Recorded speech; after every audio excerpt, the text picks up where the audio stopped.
Quem encontrou diz amém. Amém. Acompanhe o texto.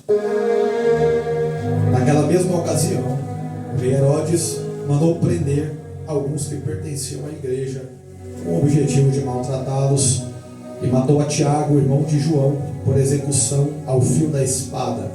Observando que essa atitude agradava aos judeus, prosseguiu, ordenando também a prisão de Pedro durante a festa dos pães sem fermento, em outras traduções, a Páscoa.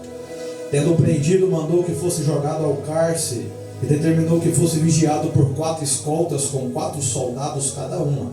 Herodes tinha a intenção de apresentá-lo em julgamento público logo após a Páscoa. Assim, Pedro estava detido no cárcere, mas a igreja orava fervorosamente a Deus a favor dele. E aconteceu que na noite anterior ao dia em que Herodes pretendia submetê-lo ao julgamento, Pedro estava dormindo entre 2 soldados com algemas presas às 2 correntes, e as sentinelas guardavam o cárcere diante da porta. Verso 7. Subitamente surgiu um anjo do Senhor, e a sua luz resplandeceu na prisão. Então o anjo tocou o lado de Pedro e o fez acordar, ordenando: levanta-te depressa. E em seguida as algemas caíram dos punhos de Pedro. Amém? Fecha sua Bíblia, coloca aí na cadeira e ainda sobre os pés. Vamos fazer mais uma oração. Glória a Deus, o Espírito Santo de Deus está neste lugar. Quem é espiritual já está sentindo a manifestação do Espírito Santo desde o primeiro momento em que pisou neste lugar. A cada oportunidade, a cada louvor que foi entoado aqui ao Senhor, Ele tem se manifestado aqui neste lugar. Feche os seus olhos, Pai amado.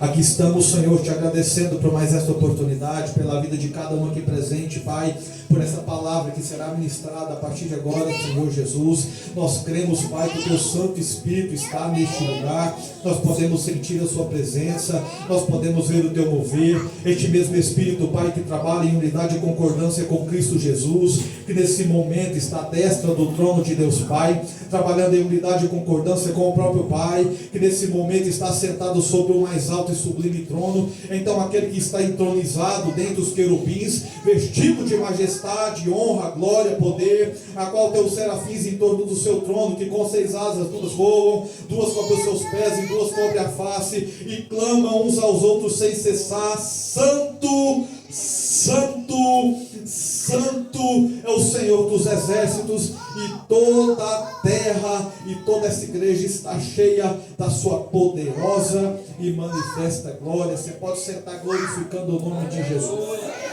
a Deus. Aleluia.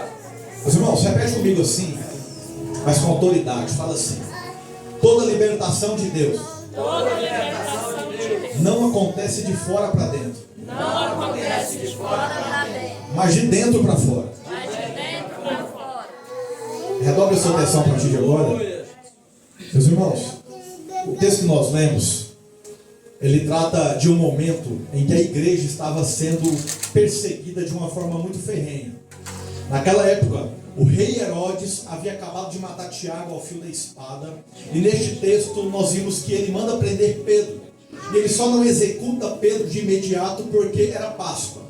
Então os judeus acreditavam que não poderiam matar ninguém no período de Páscoa. Então Herodes, sabendo que agradava aos judeus prender os cristãos, torturar e matar, ele manda prender Pedro. Só que era necessário aguardar a Páscoa passar, para que Pedro pudesse ser julgado, condenado e executado, assim como o seu irmão Tiago. Vale lembrar que Herodes não é o nome, mas Herodes era um título que era passado de pai para filho e assim sucessivamente. Esse Herodes que o texto está falando aqui se chama Herodes Agripa I. Esse Herodes aqui, ele era neto de Herodes o Grande.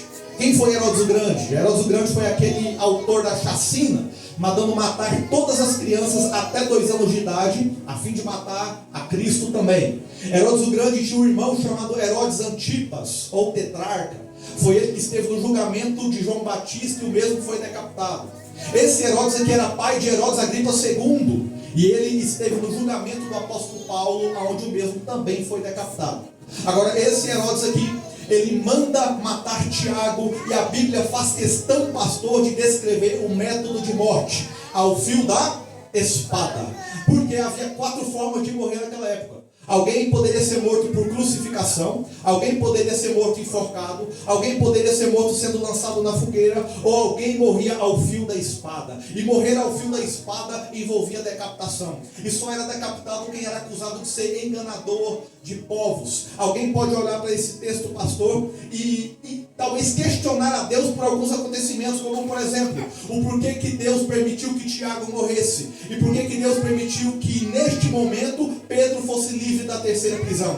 Alguém pode olhar para a sua própria vida e começar a questionar a Deus, porque tantas coisas talvez tenham acontecido neste momento, nesta época, nesta fase. Alguém olha para a vida do teu vizinho que não serve a Deus e parece que nada de ruim está acontecendo, parece que ele está prosperando, parece que a enfermidade não bateu na porta dele, mas parece que na vida daquele que serve a Deus, a tribulação aumentou de tamanho, de tal forma que a nossa fé começou a diminuir e a nossa dúvida começou a aumentar. E alguém talvez pode questionar a Deus: Pai, mas por que na vida do ímpio parece que tudo está dando certo, e na vida de quem está servindo a Deus parece que está tudo dando errado? Por que a prova tem sido tão grande, Pai, na vida daquele que é justo, na vida daquele que é dizimista, que é fiel, que é ofertante, mas parece que tudo está acontecendo ao contrário da minha própria vontade? Pai, nós questionamos sim, porque às vezes tudo que acontece na nossa vida, irmão, nós olhamos para a vida de alguém que não serve e parece que está tudo dando certo, e agora você começa a questionar a Deus o porquê que a enfermidade entrou na sua casa, o porquê que a falta de prosperidade adentrou na sua casa,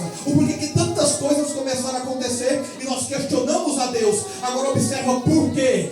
Deus, o mesmo Deus que permitiu que Tiago fosse morto, ele permitiu que Pedro fosse livre da sua terceira prisão. Será que Deus amava mais a Pedro do que Tiago? Não. Será que Tiago era mais crente do que Pedro, porque Pedro viveu e Tiago morreu? Também não. Será que o teu vizinho que é ímpio é mais amado por Deus, e você que é justo, que talvez serve a Deus há muito tempo e não vê as bênçãos de Deus talvez chegar na tua porta ainda? Será que Deus ama mais ele que você? Também não. Mas eu vim para te dizer algo: Deus não tem filho predileto, mas Deus tem propósito diferente. Você sabe por que você também, que passou pela pandemia, está aqui até hoje, mesmo olhando talvez pessoas que da tua própria família, amigos, entes queridos, que não prevaleceram, não estão aqui para contar história, porque Deus tinha um propósito para eles, e a vontade permissiva permitiu que eles partissem. Mas eu tenho algo para dizer para você, que mesmo em meio à crise, mesmo em meio à enfermidade, mesmo em meio a dores, mesmo em meio à luta, mesmo em meio a obstáculos que o diabo pode tentar te impedir, talvez de entregar sua melhor adoração aqui nesta noite, Jesus veio dizer para alguém: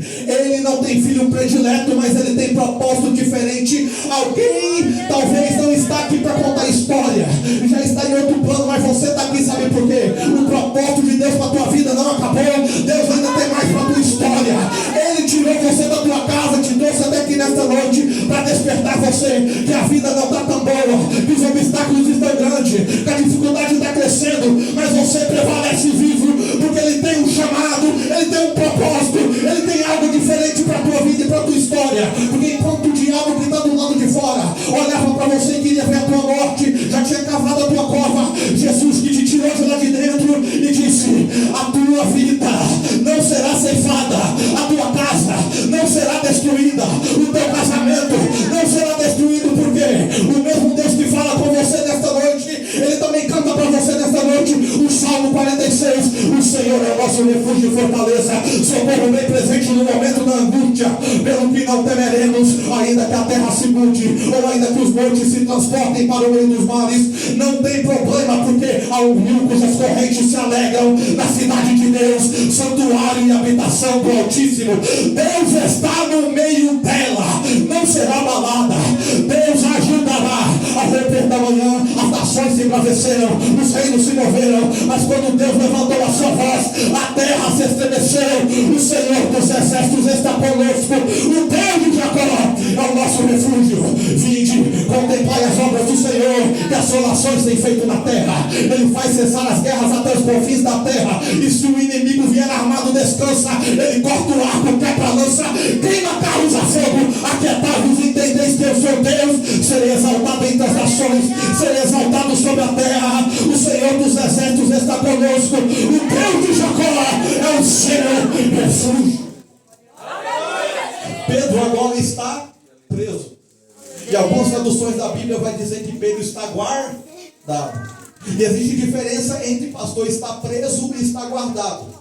Porque estar preso significa que você está limitado a condições humanas. Mas estar guardado significa que você pode até estar preso em condições humanas, mas aquele Deus que é ilimitado, Ele pode entrar na causa e te libertar de qualquer situação. Aí Jesus está aqui para dizer para você que as condições humanas, as condições financeiras, as condições de saúde pode limitar você por um momento, mas aquele que é ilimitado, Ele desce aqui nesta noite, Ele toca na área da tua vida que você necessita, que Ele toque, e Ele vem para dizer para você: eu vim para libertar pessoas, não de fora para dentro, mas de dentro para fora. E Jesus está dizendo nessa noite: eu vou tocar aí na área que necessita, eu vou tocar na saúde, eu vou tocar na finança, eu vou tocar no casamento, eu vou tocar no ministério de gente que está aqui nessa noite, para que você entenda que 2024 foi apenas um estágio, para que 2025 eu coloque você em outro nível, em outro patamar, em um outro momento diferente. Jesus está dizendo: calma, aquieta o teu coração, o deserto está acabando, o deserto vai passar, a crise está passando, a crise vai acabar. Aquilo que o homem colocou como limitação para você não vai impedir de você de alcançar aquilo que Deus tem para você, porque o projeto dele não acabou na tua vida, não acabou na tua história.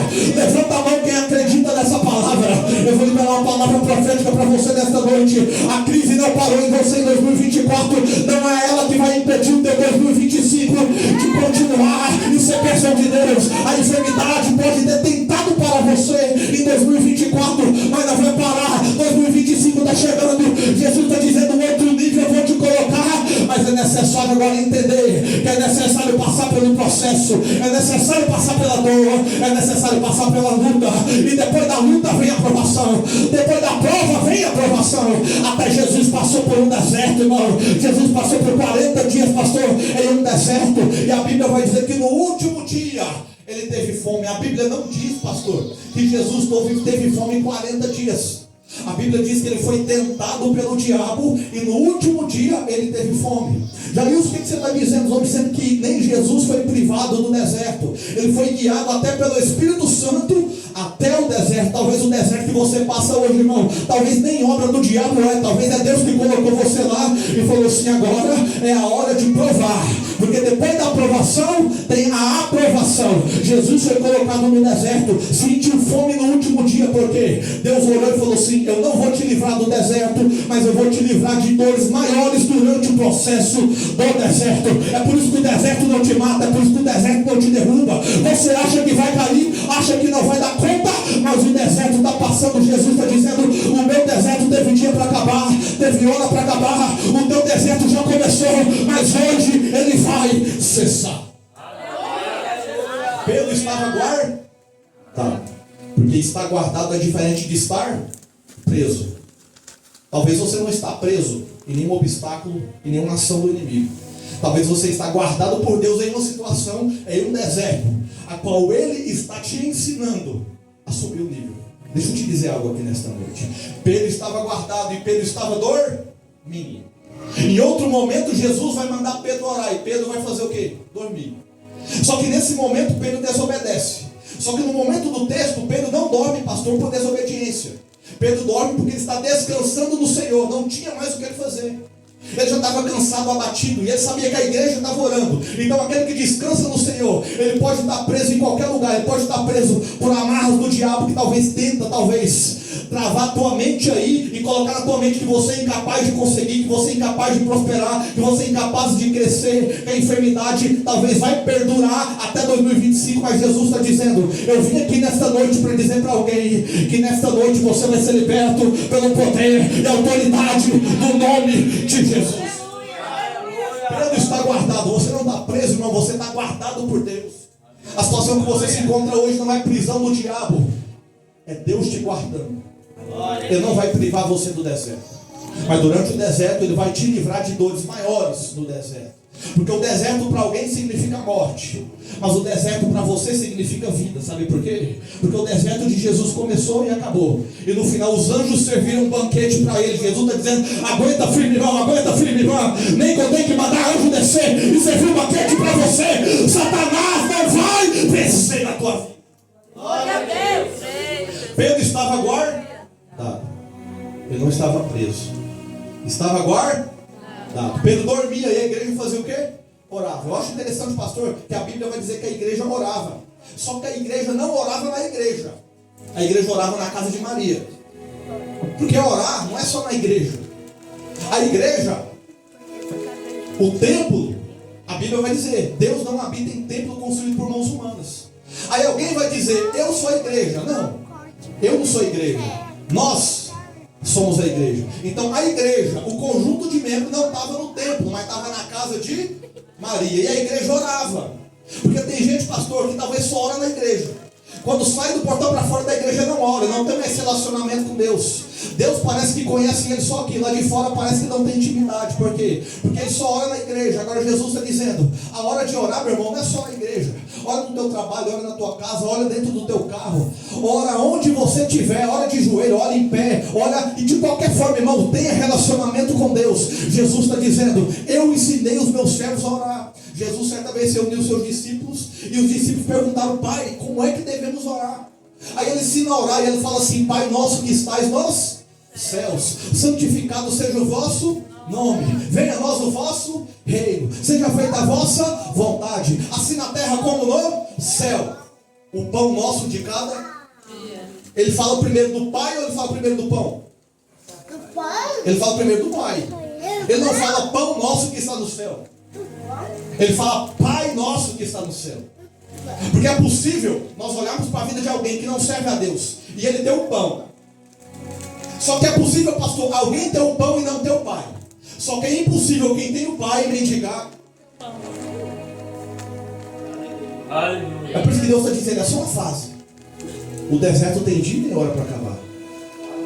Talvez aquele que você talvez esteja comparando a tua vida agora, que não serve a Deus, que parece que tudo vai bem. Ele pode ter o pão, ele pode ter dinheiro no bolso, ele pode ter carro importado, ele pode ter casa, ele pode ter tudo, irmão. Só que ele não tem o principal que você tem. Você pode, irmão, não ter nada de material, mas você tem a presença de Deus, e a presença de Deus é maior do que qualquer coisa. A igreja orava fervorosamente quando o Pedro dormia. Porque às vezes no momento da dor, no momento da crise, no momento do desespero, nós queremos resolver tudo da nossa própria forma, com a nossa própria força. Agora Jesus está dizendo, talvez agora é momento de descansar em mim. Porque quando a força dos seus braços já não conseguirem mais fazer, as minhas mãos poderosas entram e resolvem a situação. Jesus está dizendo para alguém que nesta noite, para de tentar resolver agora com a tua própria força, com a tua própria capacidade, com a tua própria inteligência. Agora deixa eu entrar e resolver, mas é necessário antes descansar em Deus e crer que Ele vai fazer na tua vida, que Ele vai fazer na tua história, que Ele vai curar a tua vida, que Ele vai libertar o teu esposo. Ei, eu vim aqui para dizer para alguém que talvez está desanimado, está sem força para orar, está sem força para se relacionar com Deus, mas está restejando para a igreja. Talvez chegou aqui na marra nessa noite, mas Jesus está dizendo, foi eu que te tirei de lá, te trouxe até aqui para você ouvir essa palavra. O diabo não vai te parar, a enfermidade não vai te parar, a crise não vai te parar, porque eu que te movo, foi eu que te trouxe. Pela tua própria vontade você não estava aqui, pela tua própria vontade você estava em casa, alguém estava em qualquer outro lugar, mas não é pela nossa própria vontade que somos movidos. Nós somos movidos por algo maior, porque temos um projeto, temos um chamado, temos um propósito. Foi Deus que te tirou de lá, te trouxe até aqui para dizer para você, eu coloquei você na situação, no momento, na crise, para que você entenda que eu sou Deus. E Ele diz ainda, antes que houvesse dia, eu sou, e não há nada, nem ninguém que possa fazer escapar das minhas mãos. Operando Deus, quem impede? Pedro estava guardado e a igreja orava. A Bíblia vai dizer que a igreja orava, pastor, incessantemente a favor da vida de Pedro. Tanto que quando a igreja ora, Deus ouve as orações da igreja e Ele responde às orações da igreja não com palavras. Só que Ele manda um anjo lá visitar Pedro na cela. Ei, deixa eu te dizer, alguém pode estar orando a Deus há tanto tempo e talvez está dizendo, Pai, eu não ouço a Tua voz. Pai, eu não ouço a Tua voz, eu estou pedindo a resposta e parece que Deus não fala comigo. Parece que Deus fala com tanta gente, mas não fala comigo. Há tanto tempo que eu peço resposta, Pai, que eu peço libertação, que eu peço cura, que eu peço provisão, e parece que não chega. Pai, só está ouvindo as minhas preces. Deixa eu te dizer algo. A Bíblia vai dizer em Apocalipse que quando os santos que estão debaixo do trono começam a orar, tem um anjo levando as orações até o trono daquele que está sentado acima dele. Deixa eu te dizer, toda oração que é proferida da tua boca para fora, ela não é jogada de dentro para fora e nem de fora para dentro. Tem um anjo aí coletando a tua oração, porque ele conhece você, mesmo da boca daquele que não tem mais força para orar, aquele que conhece o teu coração, conhece a tua necessidade. Ele está levando lá no trono de Deus, e na hora certa Deus vai responder com vitória, com graça, com libertação, com provisão na tua vida. Jesus veio aqui para dizer para alguém nesta noite: eu vim aqui para dizer para você, meu filho, a tua oração está sendo ouvida. Continua orando, continua clamando, porque eu ouço a tua voz. Deus ouve a tua voz, Deus ouve o teu clamor. Ele conhece o teu coração, Ele conhece a tua necessidade, Ele conhece o que você precisa, Ele conhece até onde você pode chegar. É por isso que alguém, pastor, acha que não vai dar conta do processo, do projeto, não vai dar conta do deserto. Mas aí Deus vem e diz: ei, calma, se eu coloquei você na situação, porque eu sei que você vai conseguir chegar lá. Não porque você é bom, não pela tua capacidade, mas porque eu estou contigo. Aleluia. Mas pregador, por que eu oro e Jesus não responde? Deixa eu te dizer algo. Às vezes você está passando por uma prova, você está no deserto, você clama como sair desse deserto e parece que Deus não te responde. Mas deixa eu te dizer algo. Quando você está numa sala de aula, aprendendo, e talvez o professor está ali naquele momento ensinando você, o professor obviamente passou a estar falando. Só que no momento da prova ele faz sim. Deus não fala durante a prova, irmão. Só que isso não significa que ele saiu da sala de aula. Aleluia. Parece que no deserto você clama e não ouve a voz. Mas não ouvir a voz de Deus não significa que Ele não está junto de você. Aleluia. Não ouvir resposta de Deus não significa que Ele não ouviu a tua oração. Significa que no momento dele, no tempo dele, Ele vai entregar aquilo que você tanto almeja, porque Ele conhece o teu coração. Aleluia. Pedro estava guardado e a igreja orava. Agora quando a igreja ora, Deus ouve as orações da igreja incessantemente. Deus, ele permite acontecer algo miraculoso agora. Agora um anjo desce até a cela que está Pedro. Um grande resplendor de luz acontece naquele lugar. Pedro está preso a duas correntes, uma mão em cada corrente em cada soldado. Há 4 escoltas com 4 soldados que se revezam, são 16 soldados para olhar um crente. Agora observa, Pedro está guardado na prisão, Pedro está dormindo, Pedro está vigiado. Não havia mais nada que ele poderia fazer humanamente falando. Só que Pedro descansava, porque ele sabia que quando ele já não consegue fazer mais nada aos olhos do homem, aquele que é todo poderoso pode fazer algo sobrenatural acontecer. Ei, deixa eu te dizer, a tua força pode ter acabado, a tua inteligência pode ter um limite, aquilo que você tem na conta pode ter um limite, mas deixa eu te dizer, Deus vai entrar com provisão na tua história, não porque você é bom, mas porque Ele é ilimitado. Ele pode fazer diferença, Ele pode livrar, Ele pode libertar, Ele pode trazer provisão e Ele pode curar se você quiser, mas é necessário crer e não cessar de clamar a Deus. Levanta a tua mão. Só quem não deixa de clamar no momento da dor. Eu estou pregando para crente aqui que em meio à dor não deixa de adorar, que em meio à crise não deixa de adorar, que em meio à enfermidade não deixa de adorar. Por quê? Porque ele sabe que agora é momento de clamar e descansar, porque Deus vai entrar com provisão na tua casa. Pedro está guardado, a igreja orava. Agora Deus ouve as orações da igreja, um anjo desce. Presta atenção. Quando o anjo desce, presta atenção. O anjo, ele entra dentro da cela. Ele arranca a corrente de Pedro. Ele passa pelos guardas. Ele abre a porta da cela. Depois ele abre o portão do lado de fora. Se fosse nós, pastor, para libertar Pedro, nós não apareceríamos lá dentro da cela. Nós iríamos do lado de fora, abriríamos os portões, passaríamos pelos guardas, abriríamos a cela e romperíamos as correntes. Porque o homem veio de fora para dentro, mas Deus liberta de dentro. Aleluia, Jesus. Se o anjo entra lá e não arrebenta a corrente, mas ele abre a porta, Pedro sairia e passava pela porta? Não, por quê? Porque Pedro ainda está preso. É isso que você está dizendo.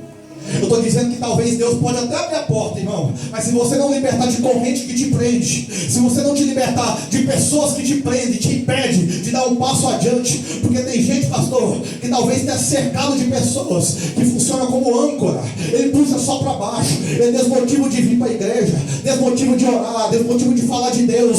Jesus está dizendo nessa noite, 2025 vai chegar, 2024 é ano de romper a corrente para um ano novo chegar. Deus está abrindo a porta, mas se ele abrir a porta e a corrente não for arrebentada, você não passa por ela. Jesus está dizendo, primeiro eu arrebento a corrente, depois eu abro a porta. Primeiro eu arrebento a corrente, depois eu abro a porta. Jesus está dizendo para alguém aqui nessa noite, eu vou entrar com providência agora, eu vou arrebentar a corrente, a porta está aberta, agora passa por ela, porque a bênção é para todos.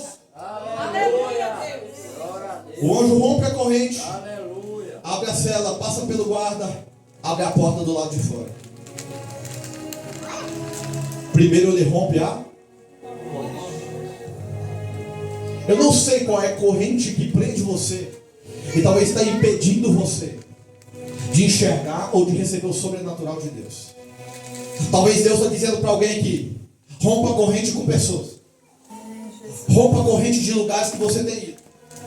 Rompa a corrente daquilo que você tem visto no celular. Rompa a corrente de pessoas que você tem dado ouvido. Rompa a corrente de pessoas que você tem falado da tua vida.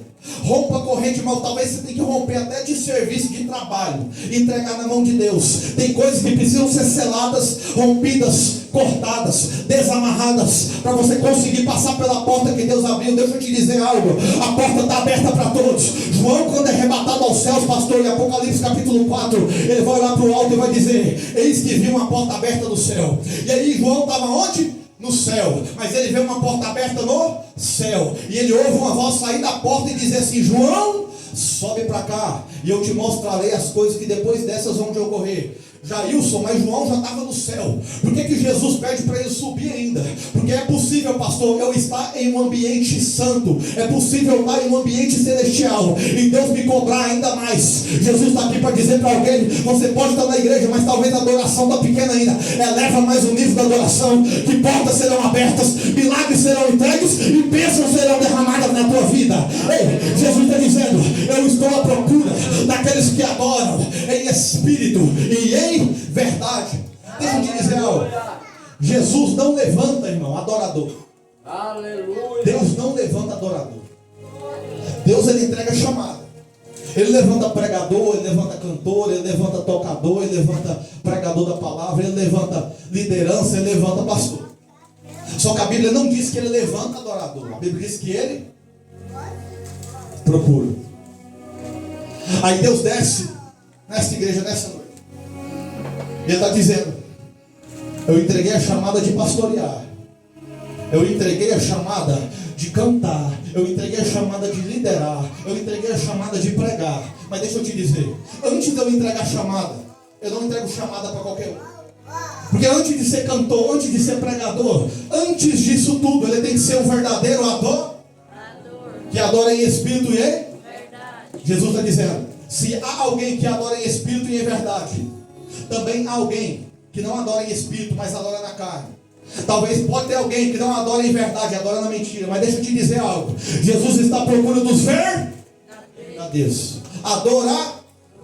Tem alguém que adora em espírito e em verdade aí nessa noite, e mesmo em meio à crise, mesmo em meio à dor, não parou de adorar, porque sabe que se Deus fizer, Ele é Deus. Se não fizer, Ele continua sendo Deus. E é por isso que alguém está aqui nessa noite, e mesmo a dor, em meio à crise, em meio à dificuldade, não deixou de adorar, porque é verdadeiro, e tudo que é verdadeiro agrada o coração de Deus. Levanta a tua mão, Jesus está dizendo para você nesta noite, continua me adorando e verás um milagre acontecer na tua vida.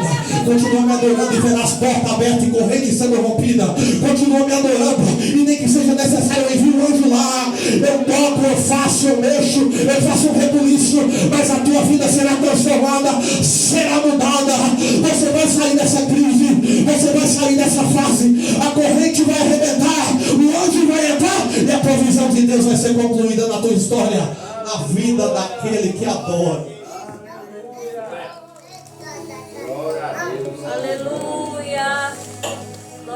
Deus. O que eu acho interessante, pastor, para finalizar, é que Pedro foi livre da terceira prisão. Aí alguém talvez questionou, mas Senhor, o mesmo Deus que permitiu que Tiago morresse, foi o Deus que permitiu que Tiago fosse solto.